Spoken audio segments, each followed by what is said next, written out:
Se le conocía simplemente como Emilio. No como el señor Jiménez. Ni señor, simplemente Emilio. Era el tipo de nombre que otorgan aquellos que ya han llegado a la conclusión sobre la insignificancia de uno. Emilio Jiménez, de 74 años, ocupaba su puesto en la puerta oeste de la Academia Militar, La Victoria.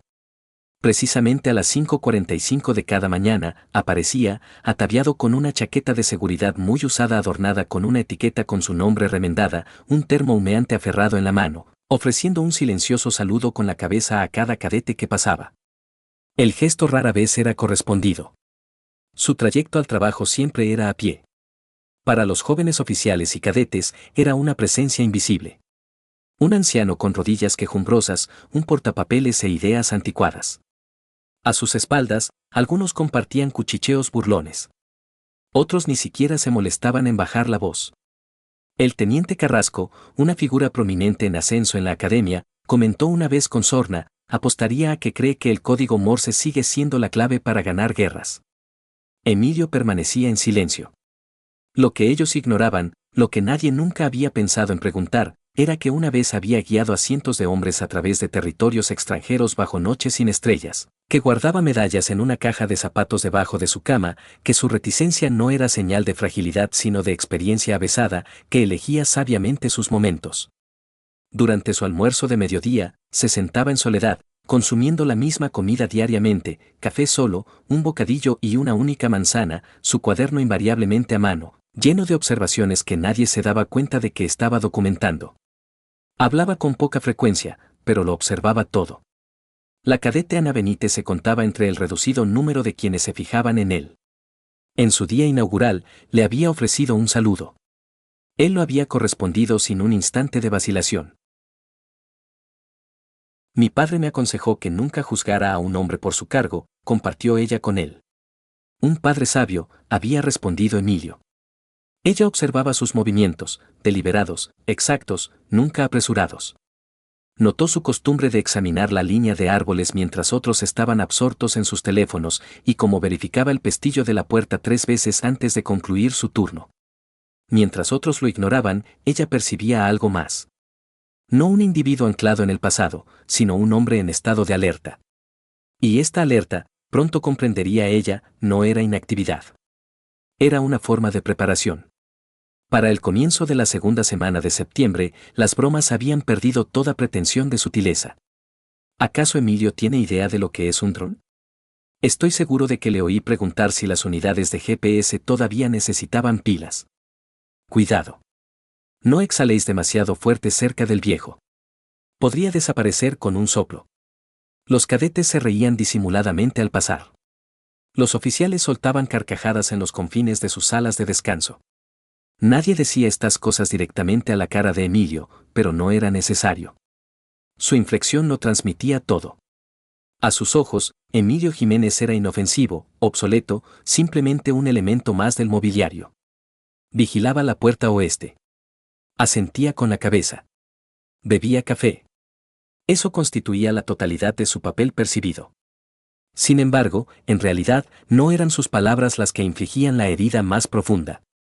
Era su tono, el indiferente desdén, la suposición colectiva de que su tiempo había pasado y sus oportunidades se habían perdido. Se le toleraba. Un elemento de fondo, un accesorio uniformado.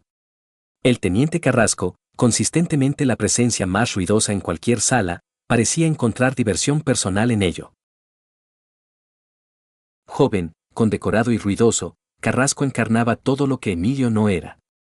Se movía con paso rápido, hablaba con agudeza incisiva y recitaba la doctrina militar como si fuera texto sagrado.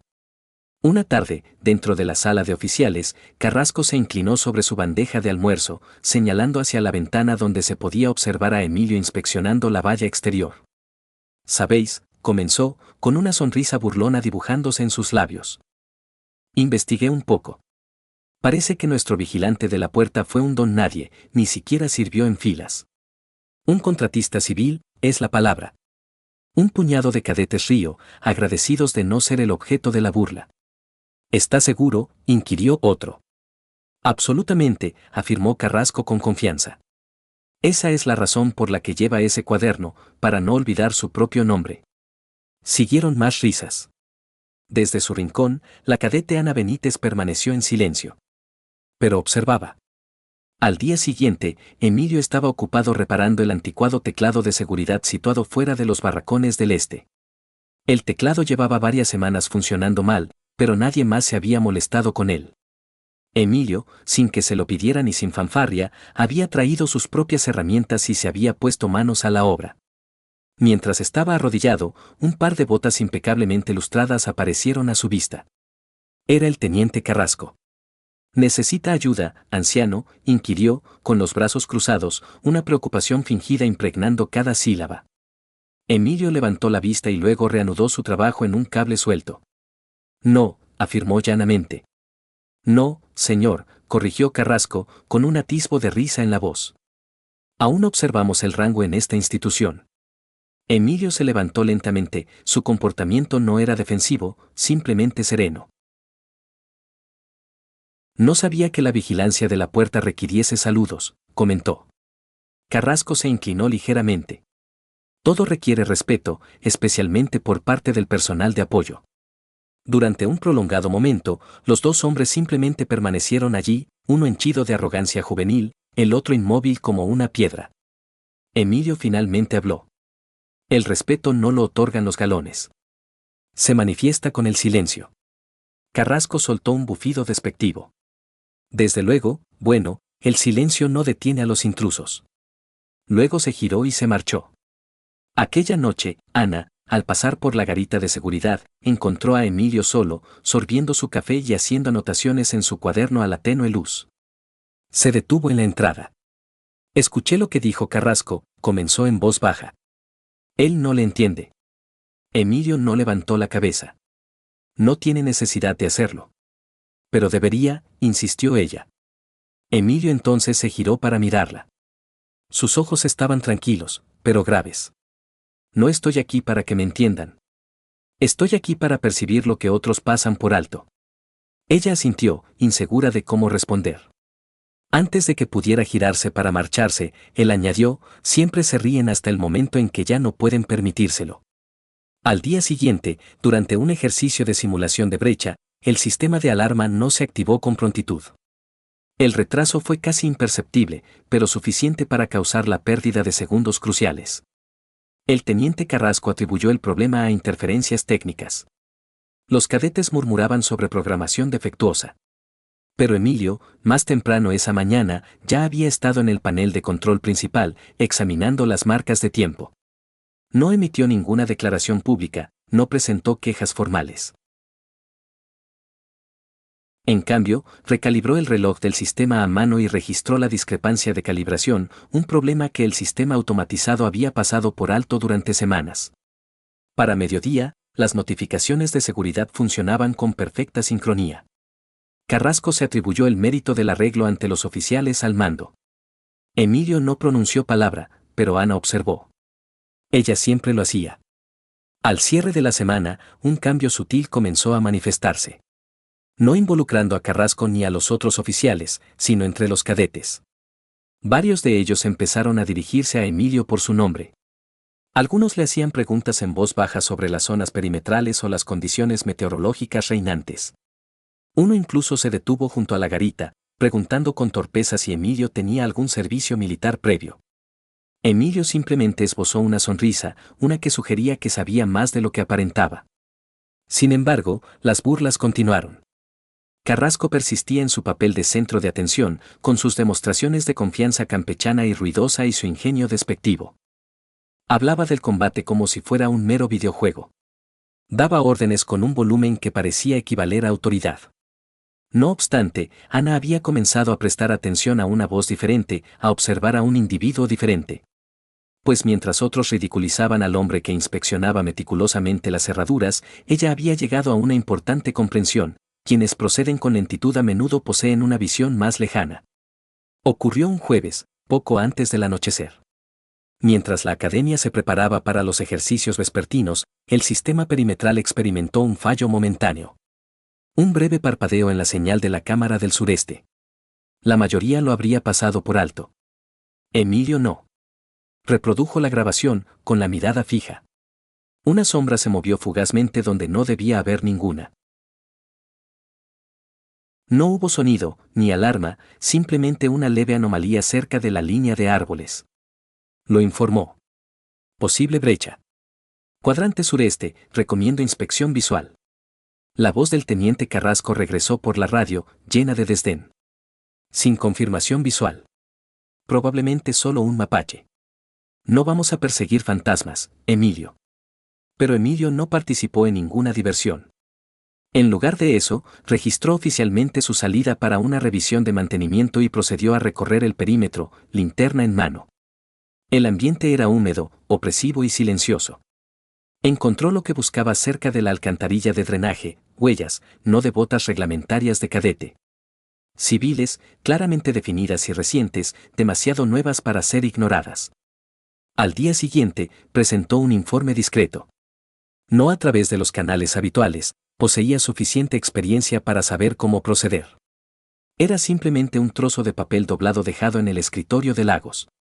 Línea de la valla comprometida. Sistemas internos sin conocimiento.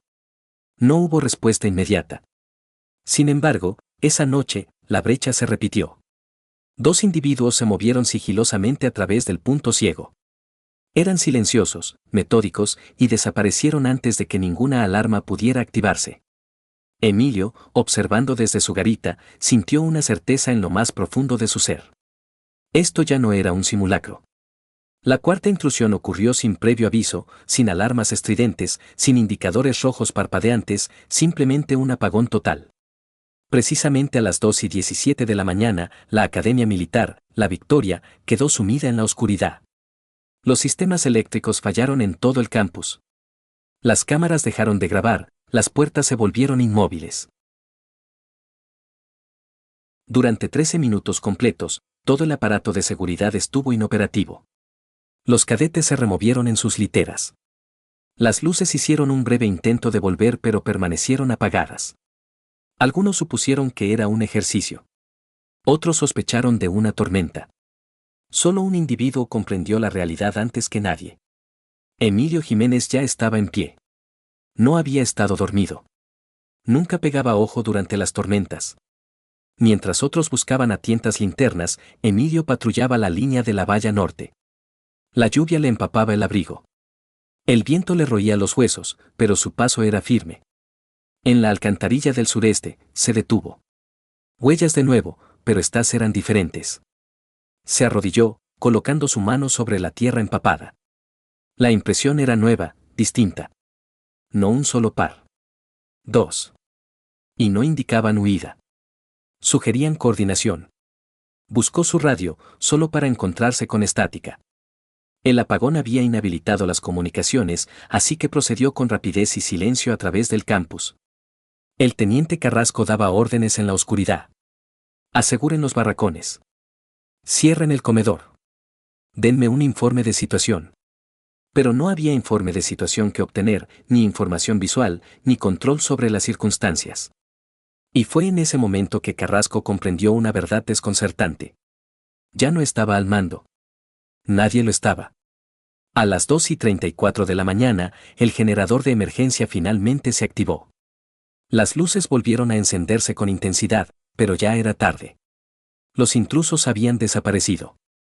No quedó rastro, salvo un pestillo dañado y un sensor desactivado que seguía parpadeando en rojo.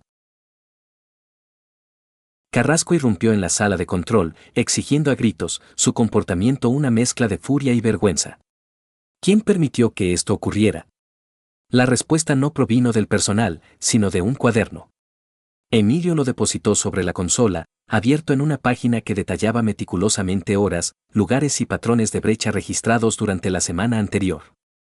Recibieron advertencias, afirmó llanamente. Eligieron no hacerles caso. El rostro de Carrasco enrojeció. Debería haberme informado directamente. Emilio sostuvo su mirada. Lo hice. Luego salió, pasando junto a cadetes que ahora se irguieron un poco más a su paso. Y por primera vez, ellos iniciaron el saludo. La mañana siguiente al apagón, La Victoria, poseía una atmósfera cambiada. No debido al clima o al reinicio de los sistemas, sino porque nadie podía percibir a Emilio Jiménez de la misma manera. Hicieron un esfuerzo. Carrasco actuó como si nada significativo hubiera ocurrido. Los cadetes reanudaron sus ejercicios, pero las conversaciones en voz baja se extendieron más rápidamente que las órdenes de formación. Él lo sabía. Lo había documentado todo. Ese cuaderno no era meramente para las apariencias. Alguien incluso había logrado copiar una página. Circuló por los dormitorios como material prohibido, un elaborado mapa esbozado a mano del perímetro, detallando los intervalos de las brechas con precisión de segundos. A alguien más se le oyó pronunciar la palabra, comandante. Esa tarde, la general Lagos hizo su aparición. No hubo comitiva oficial, ni recepción formal, simplemente un sedán negro y una carpeta bajo el brazo. Se dirigió directamente al despacho de seguridad donde Carrasco examinaba una vez más los registros de la noche anterior, intentando frenéticamente encontrar alguna justificación, alguna lógica. Lagos no pidió permiso para entrar. Afirmó categóricamente, ignoró múltiples alertas. Carrasco se puso rígido. No teníamos ninguna amenaza confirmada. Tenían a Emilio Jiménez. Él hizo una mueca. Con el debido respeto, dijo, es un vigilante de la puerta. Lagos abrió la carpeta. Dentro había una única fotografía, un hombre más joven, con una mandíbula más definida y cabello más oscuro, pero innegablemente Emilio. Estaba situado junto a Lagos años atrás, ambos ataviados con equipo de combate completo. Entonces, ¿por qué?, inquirió ella, colocando la fotografía sobre el escritorio, está él junto a mí en Afganistán como mi oficial al mando. La sala quedó en silencio. A Carrasco se le desencajó el rostro. ¿Cómo dice?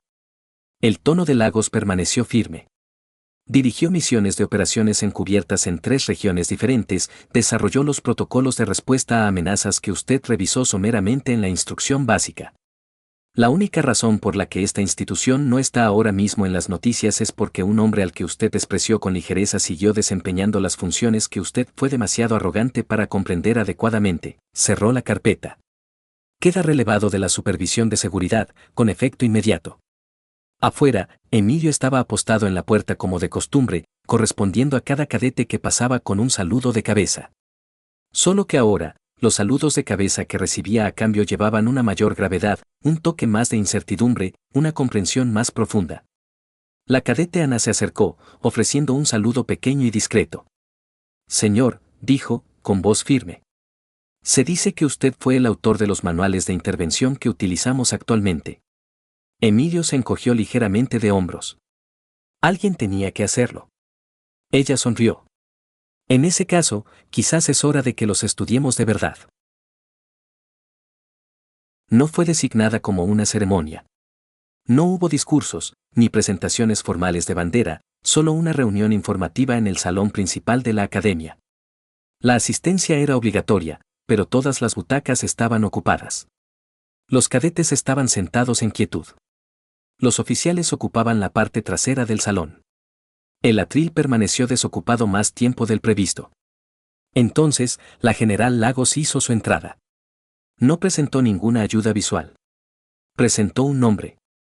Emilio Jiménez, comenzó. Varios de ustedes lo conocían simplemente como Emilio. Un individuo en el que no repararon. Un individuo al que subestimaron. Dejó que un silencio denso se instalara antes de continuar. Se burlaron de la experiencia. Ignoraron los patrones. Y por muy poco no sufrieron las consecuencias. Nadie se atrevió a moverse. Frustró una intrusión sin armamento alguno, sin rango oficial, sin un título formal, valiéndose únicamente de un criterio cultivado durante décadas. Criterio que fue sofocado por la arrogancia. Entonces se hizo a un lado, y Emilio entró. Llevaba la misma vestimenta, se movía con el mismo andar silencioso. No ofreció palabras inicialmente, simplemente examinó la sala que previamente lo había convertido en invisible. No evité la intrusión para demostrar nada, afirmó al fin. Lo hice porque era mi zona asignada, y uno protege lo que tiene delante. Una pausa momentánea. Esa es la esencia del liderazgo, no la vociferación, no las condecoraciones. Es reconocer quién observa cuando uno no está prestando atención. Se giró como para marcharse, luego se detuvo. Y si alguno de ustedes desea comprender eso, comprenderlo de verdad, estaré en la puerta. Más tarde esa semana, Un nuevo letrero fue colocado en la entrada oeste, puesto Jiménez, en conmemoración a la vigilancia constante. Emilio no lo había solicitado, ni hizo ningún comentario al respecto, pero al pasar junto a él, termo de café en mano, hizo algo que no había hecho en 4 años. Sonrió. Una sonrisa muy leve. Emilio no ofreció despedida. Ninguna declaración formal, ningún almuerzo de despedida. Una mañana, la puerta oeste simplemente comenzó a operar sin su presencia. Se había dejado una nota, meticulosamente doblada, sobre el escritorio. La vigilia es perpetua. Simplemente pasa a nuevos guardianes. Y con eso, se había marchado. Inicialmente, intentaron localizarlo, haciendo llamadas, enviando correos electrónicos, pero no recibieron respuesta. Sin embargo, cada cadete, cada oficial, comprendió que no se trataba de una desaparición. Era la transmisión de una responsabilidad. Ana Benítez ahora ocupaba el puesto que Emilio una vez tuvo. Mantenía el mismo porte, la misma concentración inquebrantable. Y a su lado, asegurado dentro de la garita, estaba el cuaderno de Emilio, abierto en su última página. 6 palabras: el respeto se gana en silencio a diario. Ninguna instrucción elaborada, ninguna doctrina compleja, simplemente una frase que había alcanzado el estatus de principio rector. Pasaron los meses. Llegaron nuevas promociones de cadetes. Se les contaban las historias de cómo un modesto guardia de la puerta había una vez superado a intrusos, asegurado el recinto y puesto en su sitio a los mandos con nada más que un solo cuaderno. La mayoría lo consideraba mera leyenda hasta que conocían a Ana. Hasta que presenciaban su pausa habitual antes de cualquier acción significativa, su práctica de recorrer la línea de la valla antes del amanecer, su método de instruir a los nuevos guardias no en maniobras tácticas, sino en la virtud de la paciencia. Nunca necesitaba alzar la voz, pero de algún modo, la escuchaban. En una tranquila tarde de primavera, un todoterreno negro hizo una breve parada en la puerta. Un caballero mayor con un abrigo desgastado por el tiempo descendió solo el tiempo suficiente para depositar algo en el puesto, una caja envuelta en lona. Dentro, un uniforme cuidadosamente doblado, intacto, y un mensaje escrito apresuradamente con una caligrafía reconocible: para el próximo que vigile, asegúrate de que importe. Sin remite, sin marca identificativa, solo una herencia que no habían anticipado, pero que ciertamente nunca permitirían que se desvaneciera de la memoria. Emilio Jiménez no era dado a la oratoria. Nunca le dijo a la gente que le respetara, nunca insistió en su lealtad, nunca pronunció una sola vez: yo fui alguien importante. Pero tales declaraciones eran innecesarias porque a diario, en cada decisión discreta, se atenía a 5 palabras que nunca articuló en voz alta: sereno. Hablar si es preciso. Lo demostró cuando permaneció en su puesto en la puerta durante lluvias torrenciales. Incluso sin ser observado. Lo demostró cuando se abstuvo de responder a las burlas. Lo demostró cuando les alertó con suavidad y en silencio de la brecha en la que decidieron no creer. Y lo demostró más profundamente cuando, después de que todas las circunstancias salieran a la luz, rechazó cualquier reconocimiento público, declinó cualquier título formal. No necesitaba recuperar su antigua posición. Ya había recuperado la estima de ellos. En la academia, la victoria, todavía se conoce como el puesto Jiménez. A los nuevos cadetes se les familiariza con la narrativa durante su orientación inicial, no mediante una presentación digital o una inscripción conmemorativa, sino recorriendo el perímetro al alba en silenciosa contemplación, precisamente como Emilio había hecho. La cadete Ana Benítez, ahora teniente Benítez, mantiene su cuaderno protegido tras un panel de cristal, no por su mera custodia, sino para servir como un recordatorio constante a todos de que el liderazgo no se caracteriza por el volumen. Implica escuchar, implica paciencia, implica observación, y cuando se expresa, tiene peso. Así que, en efecto, Emilio Jiménez nunca pronunció las 5 palabras. Sin embargo, la academia sigue resonando con ellas. En cada reflexión antes de emitir un juicio, en cada saludo ofrecido de antemano, en cada joven líder emergente que comprende que el silencio, ganado con servicio dedicado, posee mayor influencia que cualquier directiva.